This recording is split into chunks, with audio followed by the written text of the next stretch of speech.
आज के कार्यक्रम में आपका स्वागत है। दिलचस्प बात है कि ओलंपिक चल रहा है और ओलंपिक में सबकी फीलिंग्स अचानक वो विनेश फोगाट के स्वर्ण पदक से वंचित हो जाने वाली घटना में आके एकदम केंद्रित हो गई।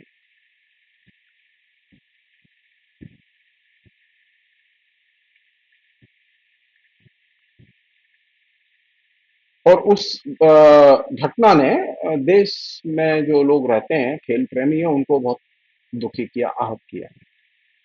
इस पर संसद में भी बहस हुई, खेल मंत्री ने भी अपना बयान दिया जो कि एकदम घटिया बयान था।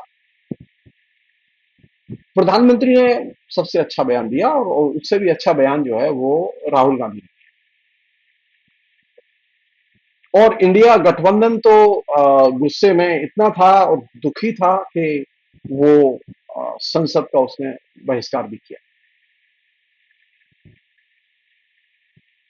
मेरे ख्याल में किसी एक खिलाड़ी और एक इवेंट को लेकर इतनी गुस्सा और पीड़ा पहले कभी नहीं देखी गई।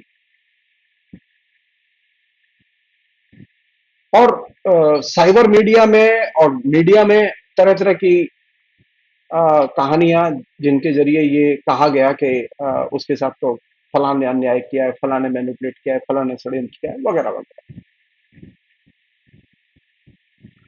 और इस पूरे क्रम में जो चीज क्रिएट हुई वो था राष्ट्रोन्माद। एक्चुअल में ये राष्ट्रोन्माद का खेल था नरेंद्र मोदी का। लेकिन दिलचस्प बात यह है कि अब नरेंद्र मोदी के राष्ट्रोन्माद में नरेंद्र मोदी ने राष्ट्रोन्माद की शुरुआत नहीं की इस बार, लेकिन शुरुआत की बाहर से। विपक्ष ने की और दूसरे लोगों ने की, जनता ने की। इसका मतलब यह है कि खेल के साथ में नेशनलिज्म और नेशनल फीलिंग वो इंटीग्रेटेड चलती हैं।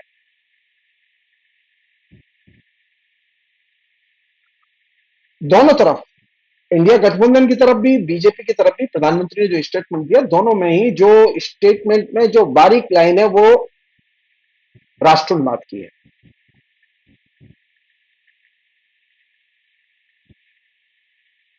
एनडीए की तरफ से प्रधानमंत्री बोले, तत्काल बोले। वो अभी तक इतना भयानक घटनाएं घटी हैं, मणिपुर से लेकर कश्मीर तक, प्रधानमंत्री कभी नहीं बोलते। खेल के और बहुत सारे इवेंट में अभी खिलाड़ी पदक लाए हैं, प्रधानमंत्री नहीं बोलते।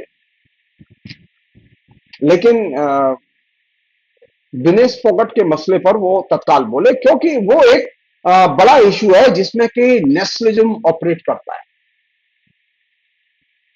इसे हम लोग कहते हैं मीडिया की भाषा में पॉपुलिस्ट न्यूज फ्लो। और ये पॉपुलिस्ट न्यूज फ्लो नेशनलिज्म के पैकेज का बहुत महत्वपूर्ण हिस्सा है। अफसोस की बात है कि इस पॉपुलिस्ट न्यूज फ्लो में बहुत सारे डेमोक्रेटिक यूट्यूबर भी इस आगे।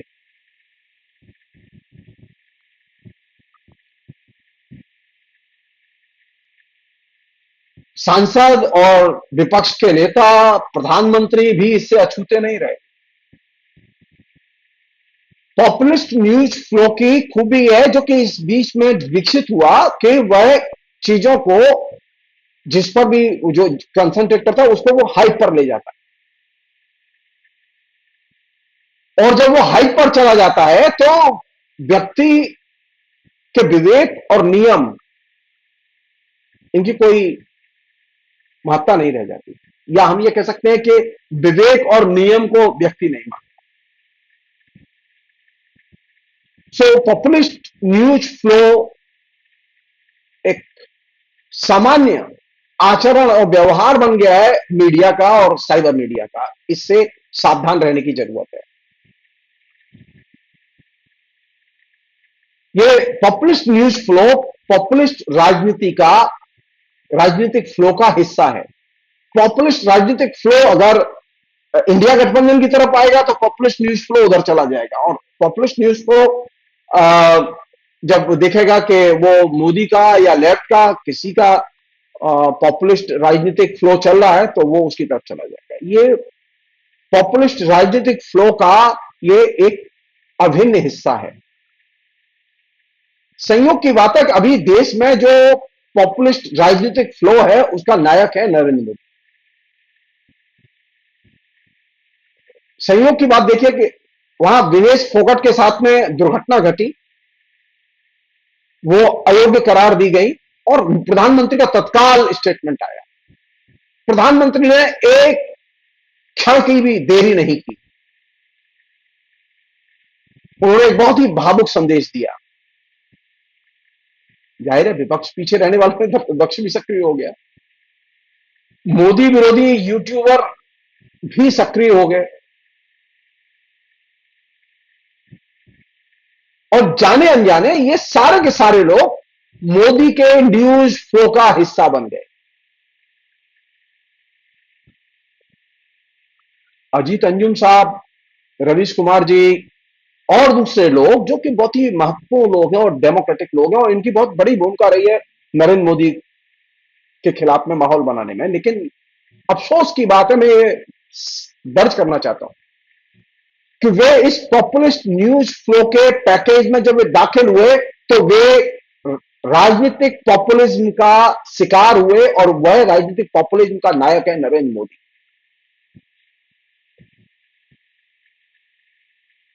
पॉपुलिस्ट न्यूज फ्लो की बुनियादी विशेषता है, केंद्रीय विशेषता है, वह नेशनलिज्म के बिना ऑपरेट नहीं करता। और ये जो नेशनलिज्म है ये ओलंपिक के हाइपर कॉमर्शियलिज्म का हिस्सा है।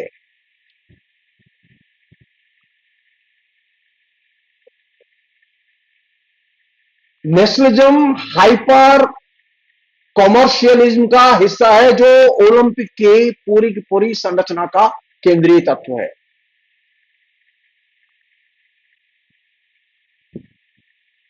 एक अन्य पहलू अब इससे जुड़ा हुआ,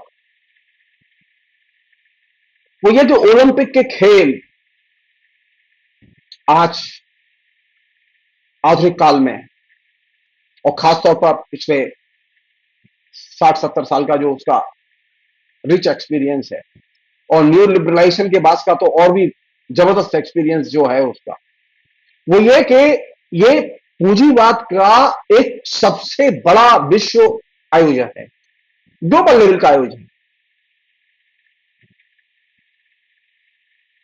मीडिया और मार्केटिंग का ग्लोबल लेवल पर सबसे बड़ा इवेंट है। ये कोई समाजवादी इवेंट नहीं है, ये जनता के लिए की गई कार्रवाई या इवेंट नहीं है, बल्कि ओलंपिक हाइपर कॉमर्शियलिज्म का एक तरह से महत्वपूर्ण एलिमेंट है और उसकी अभिव्यक्ति है।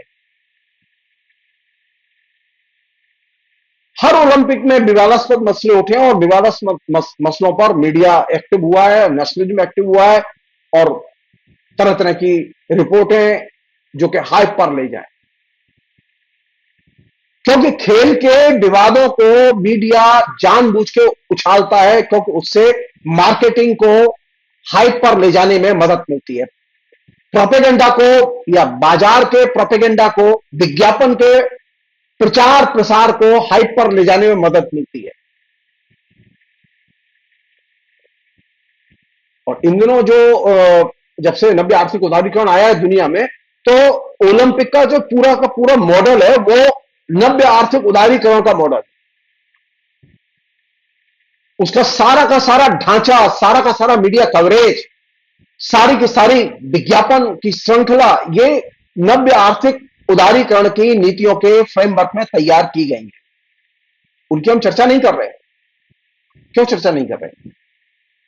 क्यों ये तमाम यूट्यूबर और दूसरे लोग इसके बुनियादी फ्रेमवर्क के बारे में बात नहीं कर रहे? ये सवाल तो पूछा ही जाना चाहिए। ये जो मीडिया जो हमारे बीच में विनेश फोगट के नाम पर जो तमाम किस्म का उसने हंगामा खड़ा किया, आप सारे मीडिया को उठा के देखेंगे, वहां ओलंपिक के इस पूंजीवादी चरित्र को और इसके मार्केटिंग और बाजार की स्ट्रेटेजी के से जुड़े हुए चरित्र को लेकर वहां कोई कवरेज आपको नहीं मिलेगा। वहां खेल के विवादास्पद मुद्दे मिलेंगे।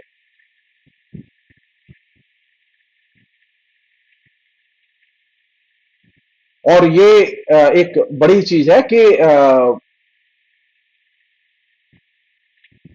ओलंपिक के जो खेल हैं, जब मैं कह रहा हूं कि ओलंपिक के खेल नव्य आर्थिक उदारीकरण के फ्रेमवर्क में उन्हें देखा जाना चाहिए, तो आप एक चीज ध्यान रखिए, नव्य आर्थिक उदारीकरण का एक पैमाना है कि खेल के इवेंट के जरिए सामूहिक शॉक दिया जाए। निवेश फोगट के मसले ने पूरे भारत को एक सामूहिक शॉक दिया, और इस तरह के इवेंट जब से नव्य आर्थिक उदारीकरण आया, मैं उसके डिटेल्स में ओलंपिक की हिस्ट्री को लेकर जाना नहीं चाहता, इवेंट दर इवेंट, क्योंकि मेरी आदत नहीं है कि विषयांतर करके मैं दूसरी तरफ भागूं। मैं सिर्फ इस बार के ओलंपिक के पहलुओं पर ही केंद्रित करूंगा, और मैं हो सकता है और भी कुछ एपिसोड करूं।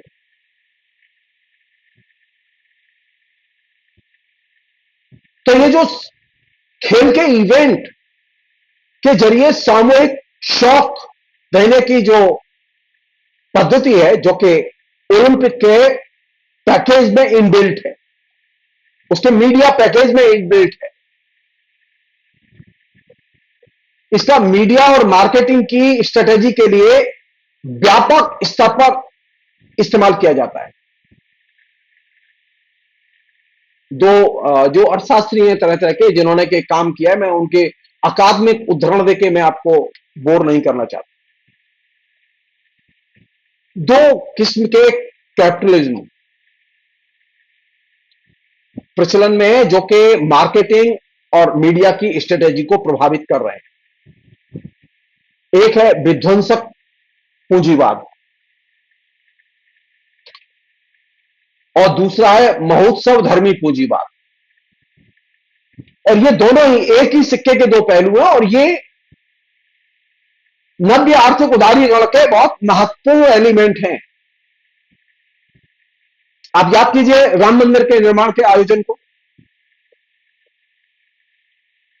राम मंदिर के निर्माण के आयोजन को आप याद कीजिए कि किस तरह से वहां लोकल लेवल पर राम मंदिर की आड़ में जमीनों के परचेजिंग को लेकर और दूसरी चीजों को लेकर जो विध्वंस किया गया, 30-35 हजार करोड़ रुपया खर्च किया गया वहां अयोध्या में। क्लासिक केस है विध्वंसक पूंजीवाद का वो, और पूरी की पूरी मीडिया और पॉलिटिकल कैंपेनिंग मार्केटिंग के लिए उसका इस्तेमाल किया गया, और साथ साथ बड़ा महोत्सव, इतना बड़ा महोत्सव कि सारी दुनिया देखे, सारे चैनल दिखाएं, सारे लोग अपने तरीके से देखें और सारे लोग उसमें शामिल हों। तो नव्य आर्थिक उदारीकरण में कैपिटलिज्म के दो रूप सामने आते हैं, एक है विध्वंसक पूंजीवाद का और दूसरा है महोत्सव धर्मी पूंजीवाद का। और ये एक ही सिक्के के दो पहलू हैं, और राज सत्ता इन दोनों ही पहलुओं का समय समय पर मैनिपुलेट करके दुरुपयोग करती रही है।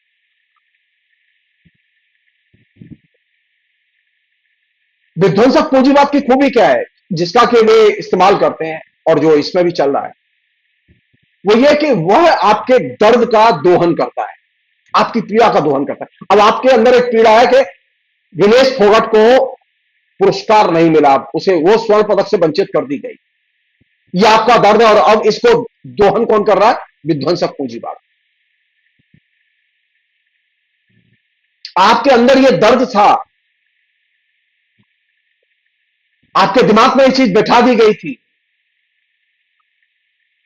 कि मुस्लिम शासकों ने राम मंदिर अयोध्या में तोड़ दिया था, तो अब उस पीड़ा से निकलने के लिए नए राम मंदिर की जरूरत थी, तो विध्वंसक पूंजीवाद ने उसका दुरुपयोग किया।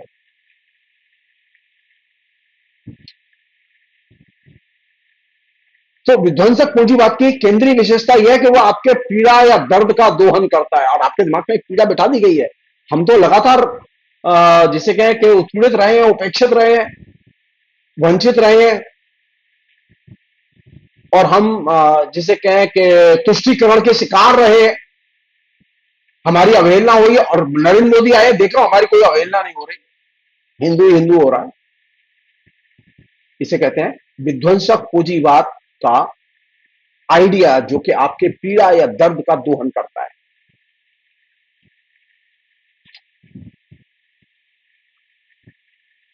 अच्छा, यही पूंजीवाद यही विध्वंसक पूंजीवाद दूसरी तरफ महोत्सव धर्मी पूंजीवाद का इस्तेमाल करके वो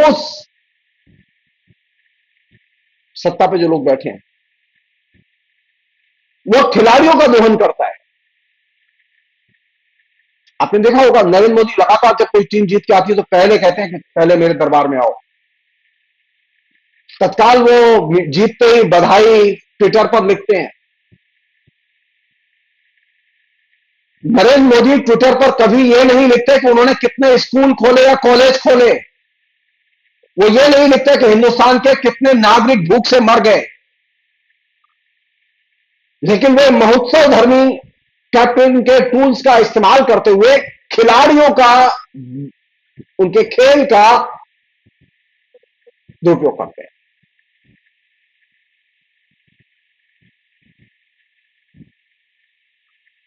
खिलाड़ियों के साथ मैनिपुलेशन करते हैं।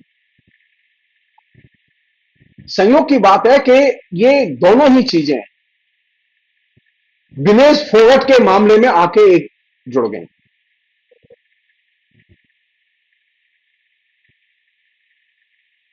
एक अन्य चीज जो को ओलंपिक के इस प्रसंग में बहुत महत्वपूर्ण है वो ये कि ओलंपिक जो है वो एक तरह से कॉरपोरेट फ्रेंचाइजी है।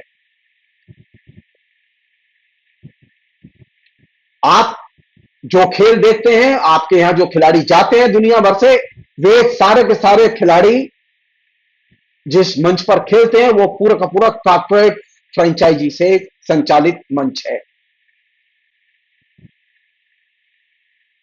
और ये जो फ्रेंचाइजी है जिसमें कि हमारे खिलाड़ी गए, उसने कहा ना, मंत्री ने संसद में कहा कि उन्होंने खिलाड़ियों पर कितना खर्च किया है। वो खर्च वो नहीं कर रहे। वो ये जो कारपोरेट फ्रेंचाइजी में जाने के लिए जनता के पैसे खर्च कर रहे हैं।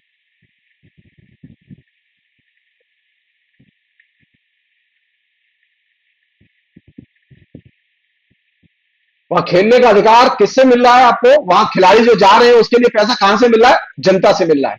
कॉर्पोरेट घराने स्पॉन्सर नहीं कर रहे।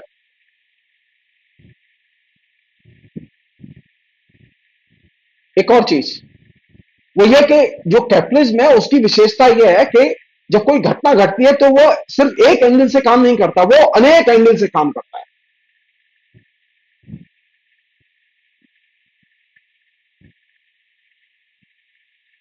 विनेश फोगट के मामले में भी अनेक एंगल से सरकार ने काम किया, बीजेपी ने काम किया।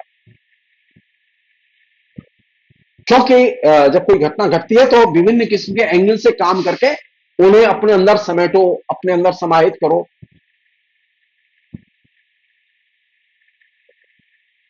ये जो विध्वंसक पूंजीवाद है इसकी विशेषता है ये, जिसके नायक हैं नरेंद्र मोदी। इस विध्वंसक पूंजीवाद की विशेषता है कि ये सरकारी, गैर सरकारी, विपक्ष, एनजीओ सबकी राय को अपने अंदर समाहित करने की कोशिश करता है। देखो मैंने भी तो कहा ना विनेश फोगट के मामले पर, जबकि उसके ऊपर लाठियां चलवाई, उसका भयानक अपमान किया। लेकिन अभी जब विनेश फोगट के साथ में अन्याय हुआ तो सबसे पहले नरेंद्र मोदी मैदान में कूदे और बाकी सब लोग उनके पीछे। तो विध्वंसक पूंजीवाद में विभिन्न किस्म के लोगों की राय को समाहित करने की विलक्षण क्षमता होती है।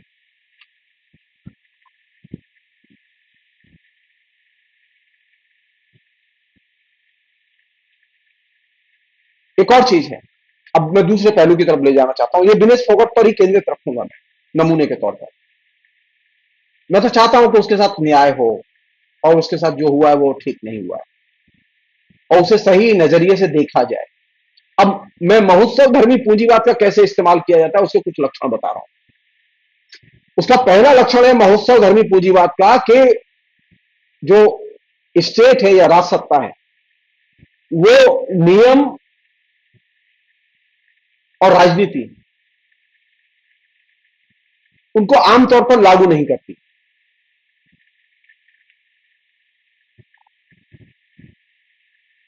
अब आप देखिए, छोटी सी चीज है।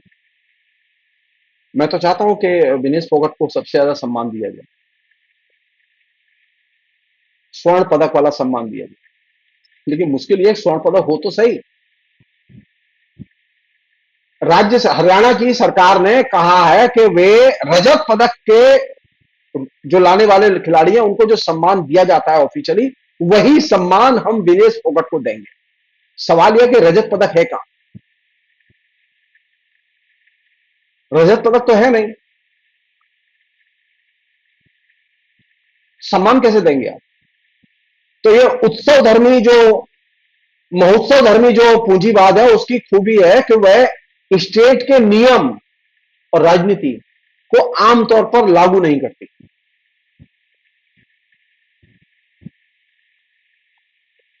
दूसरी एक चीज और है जो कि उन्होंने विकसित की है, सारी दुनिया में चल रही है वो, और वो बिल्कुल पेरिस में तो वो साफ दिखाई दे रही है। पेरिस के पहले जहां जहां ओलंपिक हुआ वहां दिखाई दी है। वो ये कि उत्सव धर्मी जो महोत्सव धर्मी जो पूंजीवाद है, जो कि जिसकी की सबसे बड़ी अभिव्यक्ति है ओलंपिक, वो आमतौर पर पब्लिक प्राइवेट पार्टनरशिप पर जोर देता है। आप देखेंगे कि नरेंद्र मोदी के आने के बाद में पब्लिक प्राइवेट पार्टनरशिप पर बहुत जोर दिया गया है।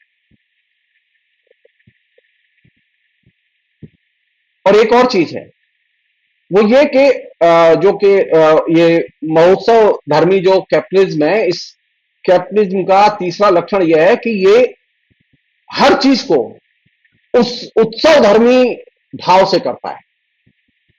खेल को भी उत्सव धर्मी भाव से करते हैं, जिससे कि जनता को ज्यादा खेलों के प्रति आकर्षित किया जाए। उन्होंने राम के मसले को भी उत्सव धर्मी ढंग से किया, जिससे जनता को आकर्षित किया जाए। और ये जो ओलंपिक है जो चल रहा है, इस ओलंपिक को आप, ये खेल का सिर्फ मामला नहीं है। खेल तो उसमें एक बहुत छोटा हिस्सा है।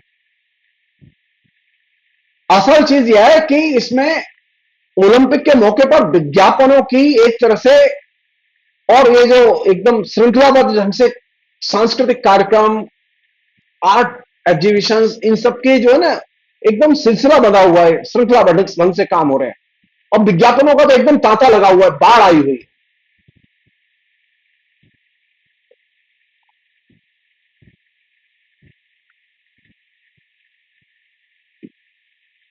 चौथा लक्षण महोत्सव धर्मी पूंजीवाद का, वो ये कि जब इस तरह के इवेंट होते हैं तो बड़े पैमाने पर सिक्योरिटी इंडस्ट्री को काम मिलता है। सुरक्षा कर्मी बड़े पैमाने पर लगाए जाते हैं, सुरक्षा का काम बढ़ जाता है, पुलिस का और दूसरे संस्थाओं का। और जब कोई इवेंट इस तरह का हो रहा होता है तो उसके खिलाफ बोलने वालों को, खासतौर पर खेल, ओलंपिक खेल के खिलाफ बोलने वालों को एक ऊपर नजर रखी जाती है कि वो भड़का तो नहीं रहे, उनका दमन किया जाता है। और लास्ट और बहुत महत्वपूर्ण पहलू इसका, वो ये कि ओलंपिक का जब प्रचार किया जाता है तो फील गुड का फैक्टर कैंपेन का हिस्सा होना चाहिए। अभी हम विनेश फोगट के दुख से निकले नहीं थे कि अचानक शूटिंग की खबर आ गई और दूसरे किसी खेल की खबर आ गई कि वहां हमें मतलब कांस्य पदक मिल रहा है, कहीं हमें चांदी का पदक मिल रहा है। तो इवेंट, फील गुड के फैक्टर या प्रोपेगेंडा, जो विज्ञापन, जो मीडिया कवरेज जो हमारे बीच में आए, वो फील गुड का फैक्टर पैदा करे, अच्छी अनुभूति पैदा करे। इससे डेवलपमेंट का माहौल बनता है। और आखिरी चीज और बहुत महत्वपूर्ण चीज, कि जो ओलंपिक खेल हो रहे हैं, ओलंपिक खेलों के बाद में क्या होगा, या ओलंपिक खेल के दौरान क्या हो रहा है, बड़े पैमाने पर फैशन इस ओलंपिक से मास मीडिया में, और मास मीडिया का विस्तार, बड़े पैमाने पर नए नए डिजाइन के कपड़े अभी मार्केट में आएंगे, और ये मॉडल के तौर पर ये खिलाड़ी उसमें दिखाई देंगे आपको। आज मैं अखबार में पढ़ रहा था एक आध दिन पहले, नवभारत टाइम्स ने छापा है कि मनु बाकर को जो है 40 कंपनियों ने ऑफर, 40 या 44 कंपनियों ने ऑफर किया है। अच्छा, मनु बाकर पहले भी थी, कोई ऑफर नहीं दे रहा था उसे। आज देखिए उसकी हालत, जो ही वो पदक लेकर लौटी ओलंपिक से तो उसकी मार्केट में खपत बढ़ गई। तो फैशन और नए किस्म के वस्त्रों की बाढ़ और उनकी मॉडलिंग,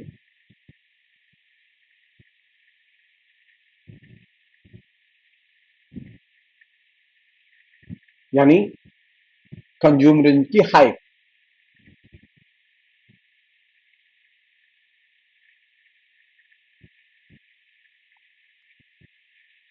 और ये जो ओलंपिक हैं जो कि पेरिस में हो रहे हैं, जाहिर है पेरिस संतों का शहर नहीं, संतों के शहर में भी अब महंगे आयोजन होते हैं। अयोध्या संतों की नगरी, इलाहाबाद संतों की नगरी, कुंभ का मेला होता है तो 5,000 करोड़ रुपए का बजट सरकार देती। 33,000 करोड़ रुपया तो राम मंदिर के निर्माण के चक्कर में अयोध्या के विकास पर खर्च कर दिया। 35,000 करोड़ रुपया।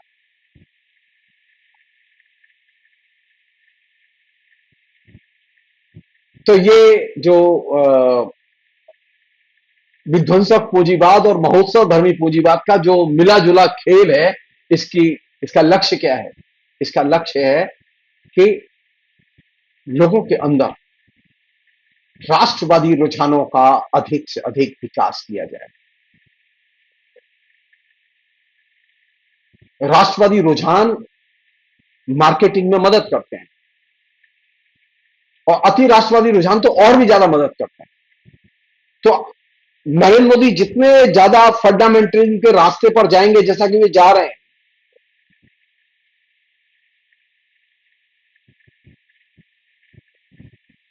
भारत की कंडीशन थोड़ी सी विपरीत है। वो लोकतंत्र के पक्ष में है और फंडामेंटलिज्म के खिलाफ, वो धर्मनिरपेक्षता के पक्ष में है।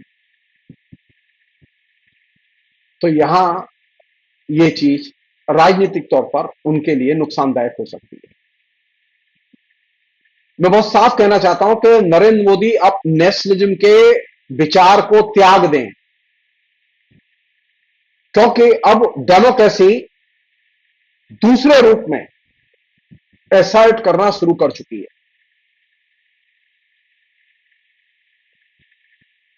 क्योंकि जनता के डेवलपमेंट पर बेशुमार कटौतियां चल रही हैं, जनता के जीवन में कोई डेवलपमेंट की कहीं भी छाया दिखाई नहीं दे रही, खाली नेशनलिज्म की छायाएं आ रही हैं। मीडिया का प्रोपेगेंडा, विज्ञापनों का प्रोपेगेंडा वो हमारे बीच में आ रहा है।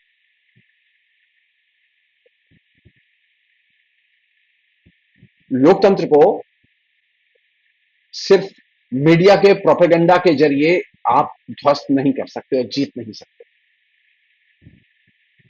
मीडिया के प्रोपेगेंडा से ज्यादा महत्वपूर्ण है लोगों का व्यक्तिगत संवाद, राजनीतिक हस्तक्षेप और लोकतांत्रिक मुद्दों पर लोगों का सामूहिक तौर पर एकत्रित होना। और यह प्रक्रिया जारी है। फिलहाल इतना ही। बहुत बहुत शुक्रिया। Thank you.